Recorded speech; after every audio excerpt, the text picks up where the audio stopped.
এই সামনে দেখুন একটা 3 মাথার মোড়, মানে আমি এই রাস্তা দিয়ে যাচ্ছি, এবার ডান সাইডে একটা রাস্তা, বাঁ সাইডে একটা রাস্তা।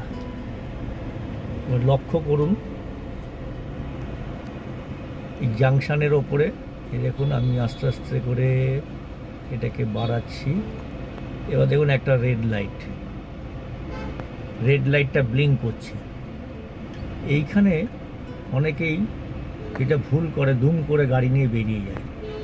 অ্যাকচুয়ালি এখানে রুলস হচ্ছে গিয়ে এরকম, যেখানে 3 মাথার মোড়, অনেক সময় ক্রসিংগুলোতেও এরকম রেড লাইট ব্লিঙ্ক করে, সেক্ষেত্রে আমরা ওই ক্রসিংয়ের সামনে গিয়ে কম্পালসারি আমাদের স্টপ করতে হবে গাড়িটাকে। কম্পালসারি স্টপ করার পরে আমরা ভালো করে দেখে নেব যে কোনো দিকে কোনো গাড়ি আছে কি না।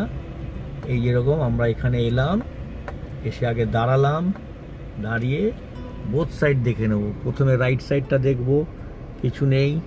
তারপরে লেফট সাইড দেখব, হ্যাঁ গাড়ি আসছে, তাহলে ওয়েট করব। এখন আর গাড়ি নেই, এবার আমরা রাইটে ঘুরে যাব। দেখুন এটা কিন্তু একটা বাইপাস রোড, যেটা আপনাকে এর আগে বলছিলাম না, যে একই সিগন্যাল সবসময় সমানভাবে সব জায়গায় প্রযোজ্য হবে না।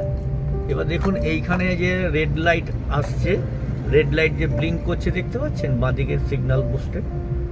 দেখুন এই যে সিগন্যাল পোস্টে যে রেড লাইট ব্লিঙ্ক করছে, এখানে কিন্তু কম্পালসারি আপনারা দুম করে দাঁড়িয়ে পড়বেন না। দাঁড়িয়ে পড়লে আপনাকে পেছনের গাড়ি এসে মেরে দেবে, কারণ এখানে সবাই দেখুন চলে যাচ্ছে। কিন্তু এইখানে এই সিগন্যালটা দেওয়ার ব্যাপারটা কি, দেখুন ওইখানে একটা মেয়ে পার হচ্ছে দেখছেন, ওখানে একটা ছোট্ট একটা ক্রসিং রয়েছে, হ্যাঁ ওখানে লোকজন পার হয় বলে, তাই জন্য এই সিগন্যালটা দিয়েছে। কিন্তু এখানে কম্পালসারি স্টপ হবে না, এখানে কিন্তু দুম করে দাঁড়িয়ে পড়বেন না, তাহলে বিপদ হবে আপনারই। বুঝেছেন?